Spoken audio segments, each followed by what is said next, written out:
Hello, everyone. I'm John Higgins, contributing writer to Film and TV Now, and I'm delighted to welcome one and all to this interview special with filmmaker Olia Oparina, the director of a new short film called I Am Normal, which plays as part of the online Paris International Film Festival 2022, running until the 20th of February. The film is based on a real-life 1973 experiment in which sane people are placed into mental hospitals for treatment and assessment. Now, we are going to focus on the production of this film, but this particular short has added poignancy and consideration in that it is the final work of the cinematographer Halyna Hutchins, who tragically lost her life on the set of the Alec Baldwin production Rust. And we will be paying tribute to her in this interview out of respect for the talent that she was. Olia, a warm welcome to you. Thank you, John. I think we must start off talking about Halyna Hutchins. So I saw the short the other day. I think her work is faultless and breathtaking, really captures the essence of a period drama and a very heartbreaking story. So would you share with us some of the memories and reflections of working with her and what made her so special as a cinematographer? Well, I'm going to start that. I've known Halyna for 11 years. So we came here together to this country, both immigrants, and started at UCLA Extension. Then she went to AFI and I went to USC, but we were friends. More than friends, a family, because we don't have our families here. And we were always collaborating, and all the projects I've done, she has shot. I can't even imagine working with somebody else. It just feels bizarre. And she was just like so talented, and her sensibility and passion, everybody who knew her had no doubt that she would get an Oscar one day. Like, she was just exceptional. And when I came to her with this story, I knew that she could take anything and turn it into a beautiful piece of art.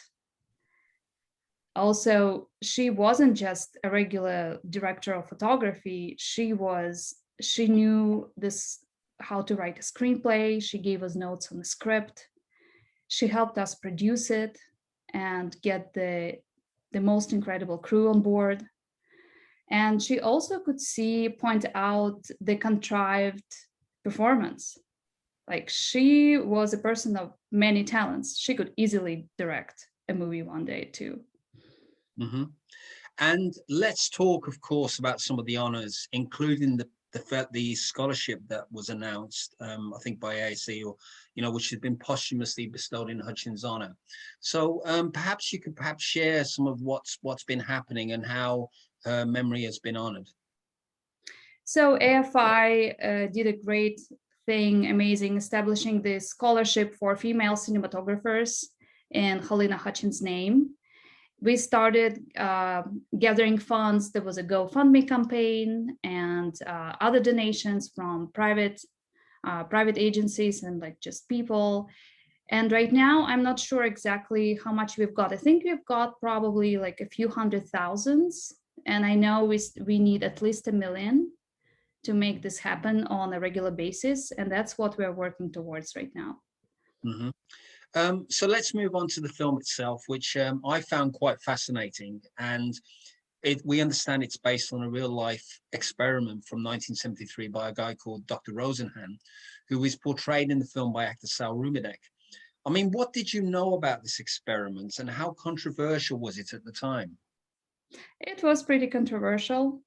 Anya, who was a writer on the film, her father is a famous psychiatrist in Russia. So he came across the article in a newspaper about this experiment, and they started exploring it. And I was reading about the entire movement of the 70s, the deinstitutionalization movement, where lots of hospitals got shut down and people were let on streets, people with mental issues, just because they were all this experiment, and the Rosenhan was a part of it, was trying to improve the conditions in the hospitals and also change the diagnostic system, which they succeeded, but a lot of facilities just got shut down. And when I first came to the US, that was the first thing I saw, a lot of homeless people on streets that are in need of mental help. Mm-hmm. I've never seen anything like that before. So that's like attracted me personally to the story. And it's a short film. We can't really explore the entire story behind it, but we are hoping to turn it into a feature film Mm-hmm. where we can explore more of that time era and what exactly happened, because we still see the consequences of it Mm-hmm. now. Yeah. And we talk. I mean, Sal Rubinek is one of the cast members. So let's talk about the rest of the cast, because it's all a very great ensemble. I mean, I was very uncomfortable watching what was happening to this woman who had to pose as somebody in there. And tell us about them, and how did you find them? I mean, were they previous collaborators? So again, thanks to Halyna, she brought the lead. She knew her from the feature film that she shot earlier that year. Nora Jane Noon. It was Halyna's connection, because we were desperate to find somebody, and we interviewed lots of people, and they just didn't. We just didn't click. It just didn't fit. And we had like the shooting days were coming close, and we were really anxious. And Halyna like pulled her strings and got us a meeting with Nora. And Nora's brother, Nora went through something like this with her brother, similar. And so she connected to the story, and she was on board. I mean, she was available, and we were so happy. I mean, this was like the first piece of the puzzle. And then we had this amazing casting director, Cara Sullivan, that brought us Saul Rubinek. And Saul read the script, and he was like, wow, this is great. I want to be a part of it. Then the girl, the in the orange coat, it's actually Anya, our producer and a writer. So that was easy. She wasn't born right away. We were just, I don't know, lucky and very grateful to people who helped us. Mm-hmm. So let's talk a bit about your production team and some of the people who contributed to making this incredible short, which again, when people see it, I think they'll see an amazing collaborative effort. I mean, it's so involving and atmospheric. So tell us more about your production team. We have the most talented, dedicated production designer.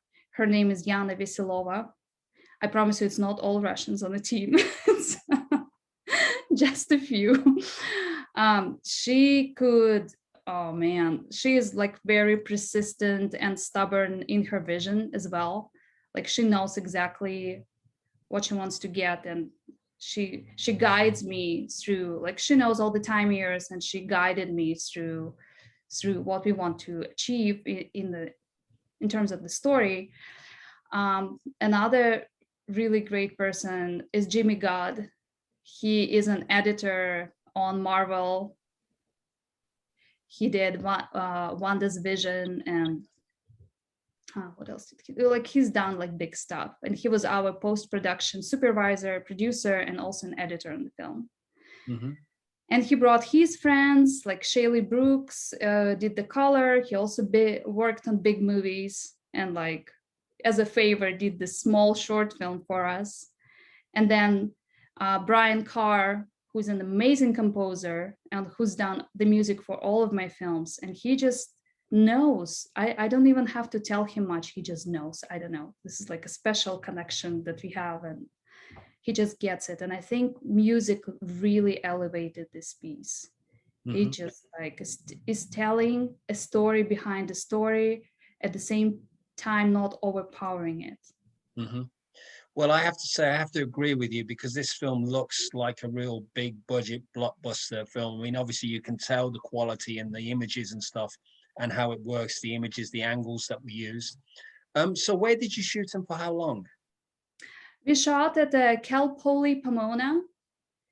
I don't know if you're aware, it's like a 40-minute drive south, and it's an abandoned hospital town. So there are like 8 hospitals in there, apartment buildings, a school, a gym, like bus stops. It's like a legit town, and but it was abandoned.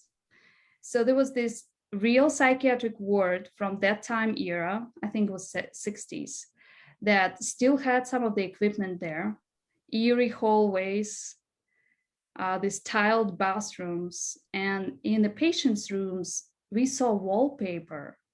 Like patients decorated their rooms with wallpaper, writings, drawings on the wall, because they were making it their home for many, many years. Mm-hmm. And this whole atmosphere, I think, added to the story as well, because just walking those hallways was very unsettling. Yeah, I mean, it's stuff like that. I mean, the discomfort that we watch with Kiera going into the hospital and what happens and the connections she makes and what she's doing, very unsettling. So for me, the film is reminiscent of Samuel Fuller's Shock Corridor, One Flew Over the Cuckoo's Nest, and Changeling, the Clint Eastwood film with Angelina Jolie, because it deals with perception and manipulation of mental illness and psychology. So when the script was being written, I mean, what were the challenges and how did it differ from the original draft that was completed before? And did you make any changes during shooting? We actually did, and it helped that Anya was on set. She was the writer, and she was also a producer and an actress. And some of the dialogue just didn't work, and we changed it right there. And we tried out some lines and did some improv, something that felt like more genuine and sincere, organic. And but what we changed really, I don't. She would know more. Mm-hmm. She wrote it and rewrote it. I forgot. I guess our main challenge was not to make this piece feel advantageous of their mental illness. And I guess another challenge was like not to portray the hospital as this like terrible bad guy and enemy, because the experiment was controversial. It's patients went in there pretending that they had mental illness, and that's how doctors perceived them, right? Mm-hmm. Are they wrong? That's the information they got. Mm-hmm. So I guess in the feature film, it will be more obvious that we are playing with this. Mm-hmm. Also, Anya read this book about Rosenhan called The Great Pretender, which is, again, like he positions himself to be this altruistic guy who wants to make a change. And at the same time, he was very manipulative. Mm-hmm. And was looking out for himself, basically. Okay. So my next question is, are there plans to show this to psychologists and mental facilities as a point of reference? Because I think it's a very important move because it's historic. It sort of challenges the key issues we've had over the last 2 years with mental health across the world because of what we've had to cope with. I mean, what are your immediate plans for screening this film? We want to put it on some platforms. We are not sure where yet, but somewhere where a lot of people can see it, so we can grow our fan base, and that way our credibility. We really want to turn it into a feature film. We feel like we owe it to Halyna to finish this project, because that was why she came on board. We shot it as a proof of concept for a bigger project. Okay. And what has been the reaction on the festival circuit to the film? Oh, it was great. We had an amazing festival run. I think we were in like 25 festivals or so. Some of the Oscar qualifying fests received a few awards for like best director, best cinematographer, acting, some awards for the actors. We have like 20,000 views for the trailer. We have people constantly reaching out to us. And, I think it was pretty successful. Like we are ready to put it out in the world for everyone to see it. Okay. Now, following on from what you told us about Halyna earlier, I mean, obviously with this wonderful scholarship in her honor, I mean, a question that I often ask people like yourself is about diversity and gender being big issues in the moment in the media. I mean, what progress do you feel has been made? And where do you feel work needs to be done to support filmmakers like yourself and also honor the memory of Halyna? Well, programs like this scholarship and labs and workshops, these are great, but also I think there should be more shadowing programs for these women to be able to see how it's really done on a studio level. It's very hard to break into the studio level. It's one thing to do like independent films your entire life, but it's very hard to break into this system. And one good thing would be those studios actually stepping up and doing shadowing programs for cinematographers, writers, directors, anybody, like other crew members, and just learning from inside, I think is very important. Mm-hmm. And giving an opportunity too, like directing an episode. Because there are a few programs out there, but they are for someone who has already directed an episode or who is like a member of a union. And it becomes a catch-22. Mm-hmm. Okay, so who would you say, who and what are your key cinematic influences? I mean, what did you look to as a cinematic influence for this short?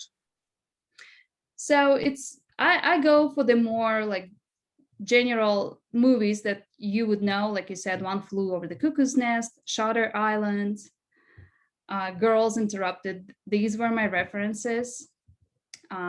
Also, like a few others, I can't remember them right now. And that's what I came to Halyna with. And Halyna was like, hold on.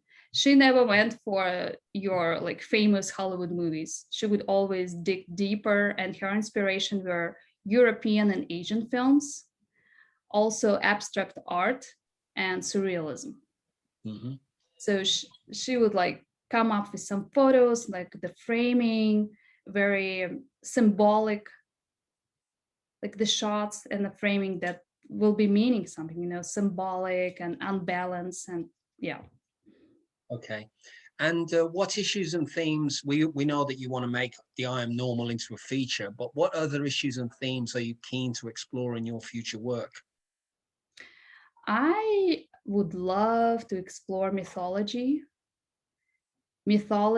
and ethnic stories of all different minority groups that we don't really know much about. Starting with Slavic fairy tales, maybe just because it's my background and I know them really well. Mm-hmm. And my grandma was a psychic in this small Siberian village, so she told me lots of like dark stories and fairy tales.